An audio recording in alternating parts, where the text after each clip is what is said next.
Аты жөнүм Кермекул Асылбек, Жалал Абадтан болом. 26 жаштамын. Яндекс таксиде 3 жылдан ашып калды. Яндекс таксиде иштеп атканымда.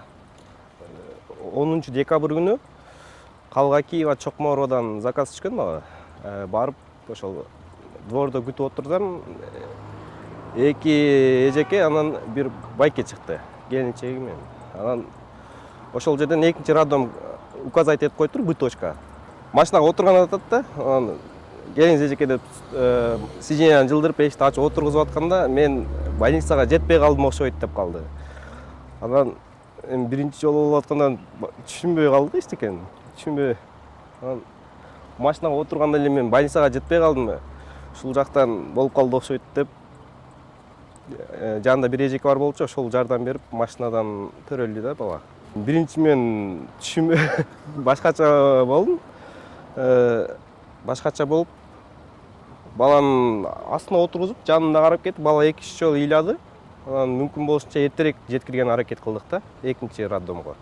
Машинага отурар менен машинанын бир аз жылганда төрөп калды да. Мен жетпей калдым дедим машина. Машина ошол жерден эле төрөп, баланы бул жака жаткызып, печканы күйгүзүп, мүмкүн болушунча эртерээк жеткизиш керек болуп калды бул жактан. Жакын болгондуктан бир 2-3 минутада жетип бардык. Чокморова менен роддом аралыгы бир светофор болгондуктан 2-3 минутада жеттик да. Мүмкүн болушунча эртерээк айдаган аракет кылдым. Мен чалып өзүм сурадым, баланын кандай жакшыбы десем, баары жакшы деп сүйлөштүк. Эми ыраазычылыгым билбейм, бала чыкса көргөн барып көрөбүз. Эми баланын өмүрү узун болуп, кыргыз элине кызмат кылган балдардан болсун дейбиз. Кыз бала экенин билбейбиз. Эми эртең чыгып калсак, буюрса байланышып барып, биз өзүбүздүн чакан белегибизди алып барып туктап келебиз буюрса.